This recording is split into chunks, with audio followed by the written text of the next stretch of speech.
Good morning students. आज हम नया चैप्टर स्टार्ट करने वाले हैं, जैव प्रौद्योगिकी सिद्धांत व प्रक्रम, biotechnology principles and process. Technology means engineering और बायो मीन्स जीव जंतु से संबंधित है ना। तो जैव प्रौद्योगिकी बायोटेक्नोलॉजी एक ऐसी प्रक्रिया है जिसमें औद्योगिकी प्रक्रम में सजीव और उनसे प्राप्त पदार्थों का उपयोग किया जाता है और वृद्धि हार्मोन्स जैसे इंटरफेरॉन, इंसुलिन, टीका, एंजाइम्स, एंटीबायोटिक्स, औषधियाँ, मेडिसिन्स, कार्बनिक अम्ल, ये सभी जैव प्रौद्योगिकी या बायोटेक्नोलॉजी के ही उत्पाद हैं जो हमारे दैनिक जीवन में किसी न किसी रूप में हम इसका उपयोग करते हैं। बायोटेक्नोलॉजी का एक्चुअल में मेन जो एम है वो ऐसे प्रोडक्ट और एक्टिविटीज यानी प्रक्रियाओं और प्रौद्योगिकी का विकास करना है जिसका स्वास्थ्य, कृषि और उद्योग में व्यापक प्रयोग किया जा सके। मानव के हित में काम करने के लिए, मानव के स्वास्थ्य के लिए, हेल्थ के लिए, फर्टिलाइजेशन के क्षेत्र में और क्या बोलते हैं जितने भी उद्योग हैं, धंधे हैं, है ना, इन सब में इनका उपयोग किया जा सके, इसके लिए बायोटेक्नोलॉजी का विकास किया गया है। बायोटेक्नोलॉजी के विकास में आनुवांशिक अभियांत्रिकी, सूक्ष्म जीव विज्ञान, ऊतक संवर्धन, टिश्यू कल्चर एवं आणविक जीव विज्ञान का योगदान है।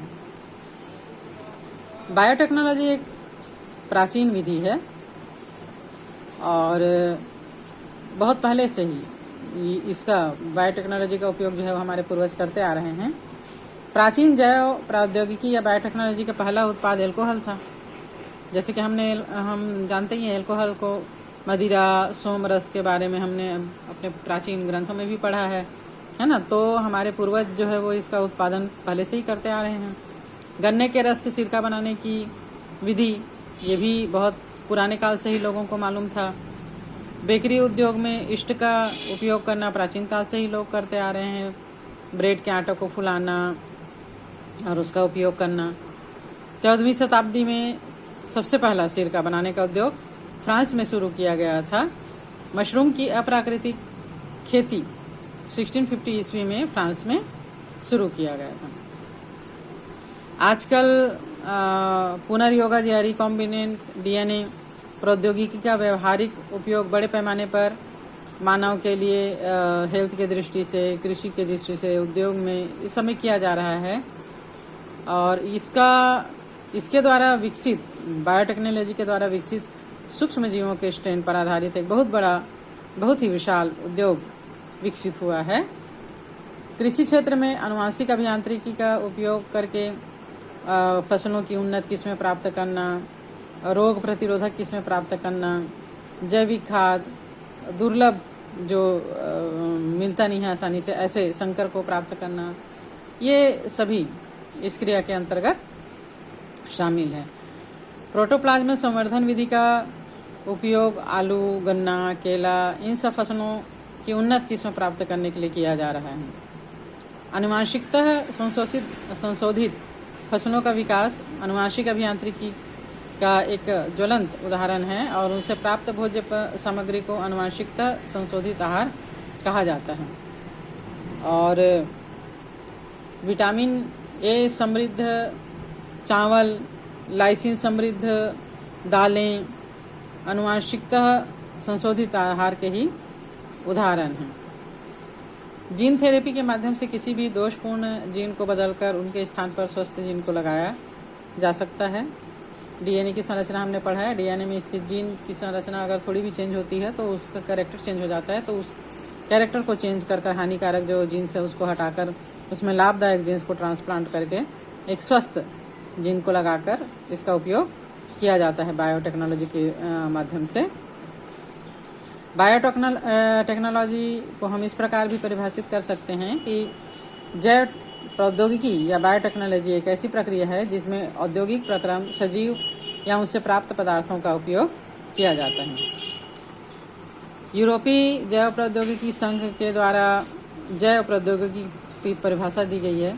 नए उत्पादों तथा सेवाओं के लिए प्राकृतिक विज्ञान एवं जीवों, कोशिकाओं और उनके अंग तथा आणविक अनुरूपों का समायोजन करना ही जैव प्रौद्योगिकी कहलाता है, बायोटेक्नोलॉजी कहलाता है। तो अगर हम इसकी सिद्धांत के बारे में बात करें, प्रिंसिपल्स ऑफ बायोटेक्नोलॉजी के बारे में बात करें, तो ये दो मुख्य तकनीकों का योगदान है। एक तो अनुवांशिक अभियांत्रिकी, हेरिडिटरी टेक्नोलॉजी, और रासायनिक अभियांत्रिकी, केमिकल इंजीनियरिंग। अनुवांशिक अभियांत्रिकी के अंतर्गत युग्मित डीएनए प्रौद्योगिकी भी इसको कहा जाता है। और अनुवांशिक अभियांत्रिकी ये एक वह प्रौद्योगिकी है जिसके द्वारा किसी भी जीव से डीएनए या जीन निकालकर अन्य जीव के जीन के साथ इसको जोड़ा जाता है। वह जीव जिसमें बाहर के जीन को प्रत्युपित किया जाता है उसको ट्रांसजेनिक या अनुवांशिकता संशोधित जीव कहा जाता है। जैसे कि इंसुलिन जीन को जीवाणु एस्चेरिचिया कोलाई में स्थानांतरित किया गया है और बायोटेक्नोलॉजी के प्रोसेस से इंसुलिन का बड़े पैमाने पर उत्पादन शुरू किया गया है।